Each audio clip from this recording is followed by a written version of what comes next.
At the turn of the 19th century, in a world of empire, revolution, and restless change, a boy was born who would write poetry so beautiful, so filled with the breath of life, that it would outlive the century that gave him birth. His name was John Keats. John Keats was born on October 31, 1795, in London, above the Swan and Hoop livery stables, where his father worked as the manager. He was the eldest of 5 children: John, George, Tom, Francis, and little Edward. His father, Thomas Keats, was a man of honesty and vigor. His mother, Frances Jennings Keats, was known for her charm and liveliness. Their lives were ordinary, until tragedy came early. In 1804, when John was only 8, his father fell from a horse and died from a fractured skull. His mother, heartbroken, remarried soon after, a decision that brought only pain. Within a few years, she vanished from their lives, leaving John and his siblings in the care of their grandmother. The young boy's world had changed forever. Despite the hardships, fate placed John Keats under the care of John Clark, headmaster of the progressive Enfield School. There, under the guidance of Charles Cowden Clarke, the young poet discovered the boundless world of imagination. When he opened Spenser's Faerie Queene, Keats was no longer a student, he was a dreamer. The beauty of Spenser's language, the music of his verse, set fire to the boy's soul. He would later write, "I was suddenly awakened to the power of poetry." At Enfield, he became known not for his brilliance in mathematics or history, but for his passion.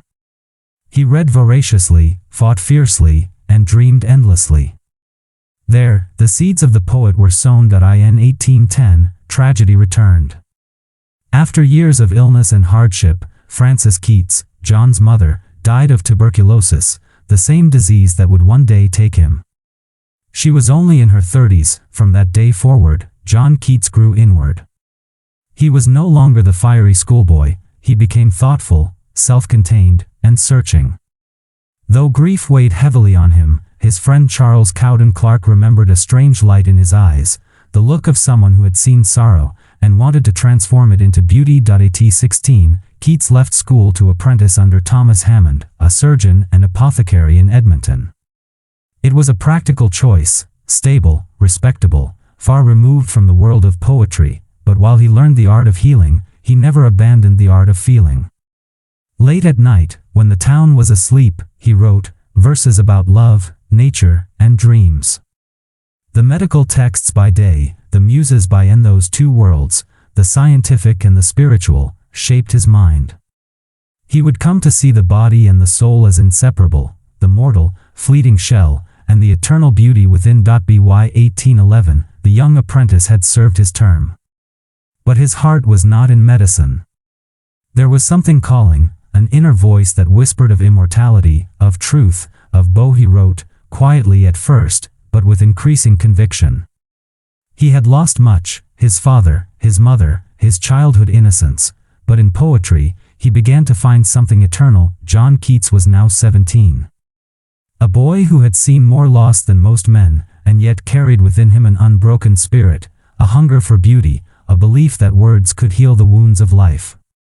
Soon, he would meet friends who would awaken that calling, and the young man's journey toward greatness would begin. John Keats was now standing at the threshold of adulthood, his mind restless and his heart divided between duty and dream. He had completed his apprenticeship and began his formal medical studies at Guy's Hospital in London, one of the most demanding institutions in the city. Every day, he tended to patients, observed surgeries, and learned the science of the human body. Yet even amidst the scent of antiseptic and the cries of the suffering, his soul longed for something higher. He felt deeply the contrast between the world of the body and the world of the spirit. In the dissection rooms, he touched the mortality of man. In poetry, he touched the possibility of the divine. He began to sense that the art of healing was not enough, that only through words could he truly bring solace to the heart. At night, he returned to his tiny lodgings and wrote poems filled with youthful fire and wonder. He read Shakespeare, Milton, and the romantic verses of Spenser. Each line he encountered seemed to open a new world before him. His imagination began to soar beyond the hospital walls. Around this time, his brother George noticed a change in him. John became quieter, more thoughtful, lost in reverie. He would pause in the middle of a conversation, as though listening to something no one else could hear. When pressed, he would only smile and say that he was thinking about beauty. It was through his old school friend, Charles Cowden Clarke, that Keats's life took its first turn toward destiny. Clarke, who loved literature as deeply as Keats did, introduced him to a world of poets, thinkers, and dreamers. One evening, Clarke lent him a copy of George Chapman's translation of Homer. Keats took it home, read it through the night, and was overcome with emotion. By dawn, he had written the sonnet on first looking into Chapman's Homer, a poem that would become one of the earliest jewels of his career. In that moment, Keats felt he had discovered his calling. The lines, "Then felt I like some watcher of the skies / when a new planet swims into his ken," captured his own awakening, an explosion of vision, a sense of infinite discovery. By 1816, his poetry had begun to attract attention. Through Clarke, he was introduced to the journalist and poet Leigh Hunt, editor of The Examiner, a radical newspaper known for its literary boldness and political courage. Hunt immediately recognized Keats's genius. He saw in the young man a rare purity of spirit and an instinctive gift for language. Leigh Hunt welcomed Keats into his circle of writers and artists, men who believed in freedom, imagination, and the power of beauty. It was a world that seemed made for him. The evenings spent at Hunt's home in Hampstead were filled with talk of poetry, art, and revolution. In those conversations, Keats's mind blossomed. Under Hunt's encouragement, Keats published his first poem in The Examiner in 1816. It was simply titled O Solitude, and though modest in tone, it announced the arrival of a voice unlike any other, melodious, sensitive, and sincere. His confidence grew, and soon he began preparing his first volume of poems. Yet, even as he was drawn deeper into this literary life, Keats's practical world still tugged at him. His guardians wanted him to continue his medical career, but the young man knew the truth: his heart belonged entirely to poetry. After months of inner conflict, he made the bold decision to give up medicine altogether.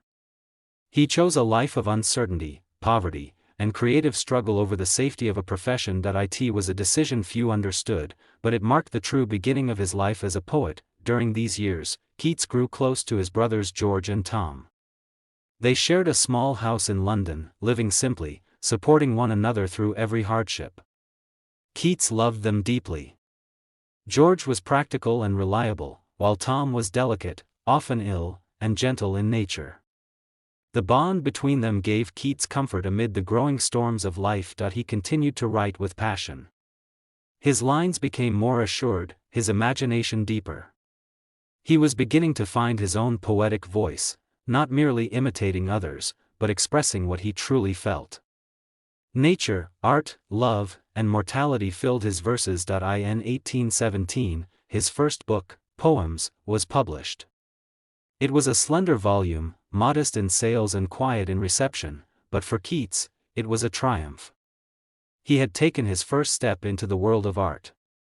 The critics paid little attention, but those who read carefully could sense something new, a language of rich music and emotion, full of promise. Keats was no longer the apprentice or the student. He was now a poet, ready to give himself entirely to his craft. Behind him lay years of sorrow and learning, ahead of him, the path to immortality. He wrote to a friend that spring, saying, "I am certain of nothing but the holiness of the heart's affections and the truth of imagination."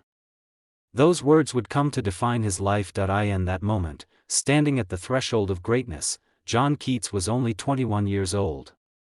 The world had yet to know his name, but within him burned the light of a soul destined to illuminate the ages.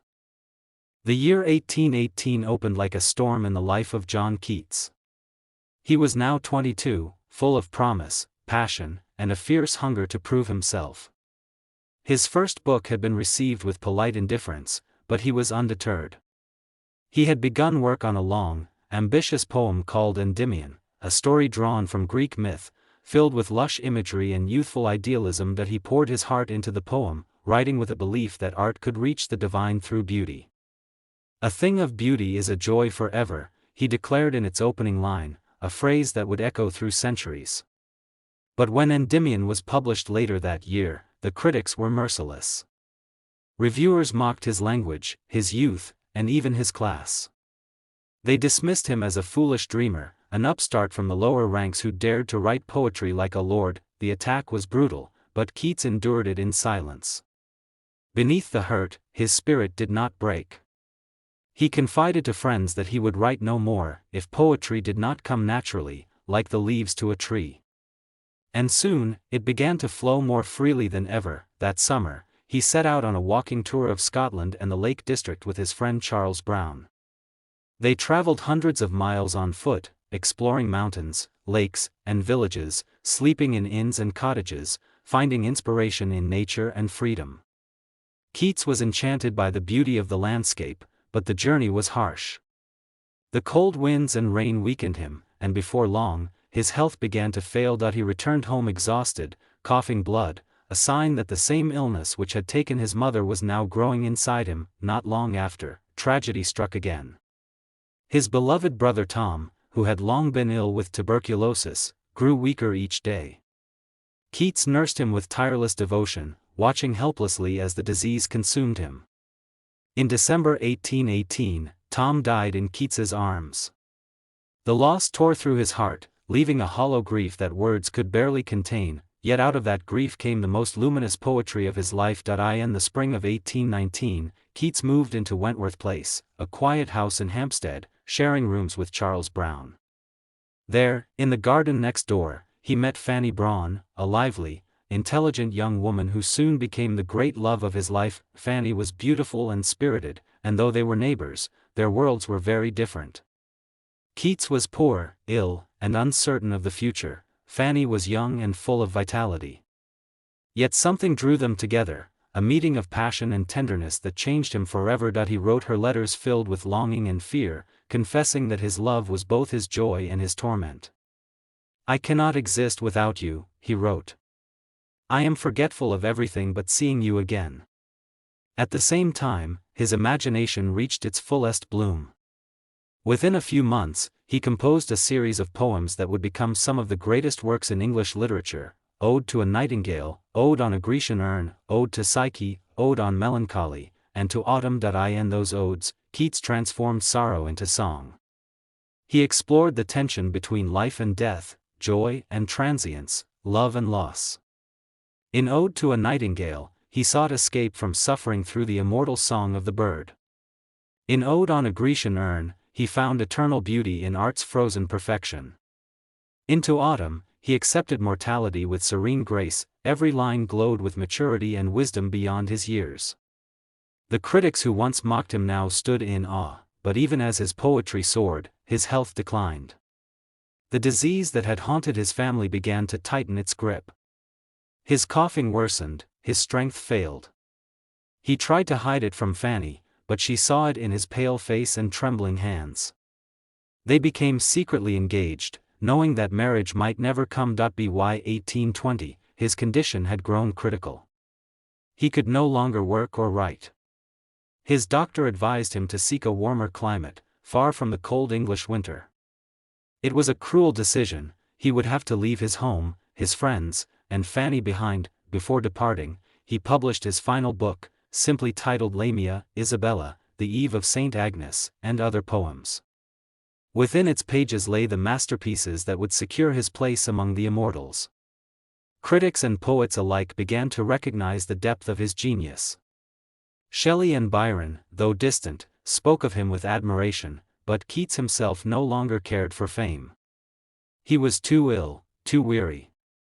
He wrote to a friend, "I feel the flowers of life are but shadows of what is yet to come." That autumn, he left England forever. On the dock at the autumn of 1820 carried John Keats away from England for the last time. The journey to Italy was long and sorrowful. He traveled with his friend, the artist Joseph Severn, who had volunteered to care for him. The ship sailed through rough seas, and Keats, already weak and feverish, lay on deck beneath a blanket, watching the grey waves stretch endlessly before him. He knew he was dying. He could feel his lungs tighten with each breath. Yet within him there was no bitterness, only a deep, quiet resignation. He had lived for beauty, and he would die in its name. after 6 weary weeks at sea, they arrived in the harbor of Naples. For 10 days, they were held in quarantine, forbidden to step ashore because of fears of plague. Through the ship's window, Keats gazed at the distant sunlight and whispered, "I feel as if I were already among the dead." When at last they reached Rome, Severin found them a small apartment near the Spanish Steps, overlooking the Piazza di Spagna. The rooms were modest and filled with light. The window opened to a view of a stone fountain and the murmuring life of the city below. For a brief moment, Keats seemed at peace. The Roman air was mild, but it could not heal what was already too far gone. His illness advanced swiftly. Some days he could walk a few steps, others he lay in bed, his body consumed by fever. Severin tended him faithfully, reading to him, preparing food he could barely touch, and writing letters to friends in England who waited anxiously for news. Keats thought often of Fanny Brawne. Her letters, which reached him rarely, he pressed against his lips as though they carried her breath. He asked Severin to take them away once he grew too weak to bear the pain of memory. In the quiet hours of night, he would murmur her name and say, "I feel the flowers of life closing around me." His poetry, once his refuge, now brought him sorrow. He feared that he had failed, that his work would be forgotten, that his name would vanish like mist. "I have left no immortal work behind me," he said. "If I had time, I would have made myself remembered." Severin tried to comfort him, but Keats only smiled faintly. He asked that on his grave there be no name, no date, only the words, "Here lies one whose name was writ in water." By February 1821, his strength was nearly gone. His body was frail, his voice a whisper. One evening, as the sun faded beyond the rooftops of Rome, he turned to Severin and said softly, "Don't be frightened. I feel it is growing cold." Those were among his last words. On the night of February 23, 1821, John Keats died peacefully in Severin's arms. He was 25 years old. They buried him in the Protestant cemetery of Rome, near the ancient city walls, where cypress trees stand among wild violets. The stone above his grave bears the simple inscription he had requested, "Here lies one whose name was writ in water." But his name was not written in water. It was written in light. In the years that followed, his poetry spread across the world. The critics who had once mocked him fell silent, and new generations discovered the beauty he had given to language.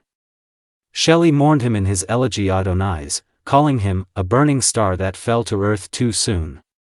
Wordsworth, Byron, and Tennyson would later honor him as a spirit of pure imagination. As time passed, Keats came to embody the very ideal he had sought, the union of truth and beauty, the triumph of art over mortality. His short life became a symbol of what it means to live intensely, to feel deeply, and to create with every breath. Today, more than 2 centuries after his death, his words still move hearts. Beauty is truth, truth beauty, that is all ye know on earth, and all ye need to know. John Keats lived only a quarter of a century, but in that brief span he touched eternity. His voice, gentle yet immortal, still whispers through the centuries, reminding us that even in suffering there can be wonder, and in mortality, eternal life. And so ends the story of John Keats, the bright star of English poetry, whose light still burns in the endless night of time.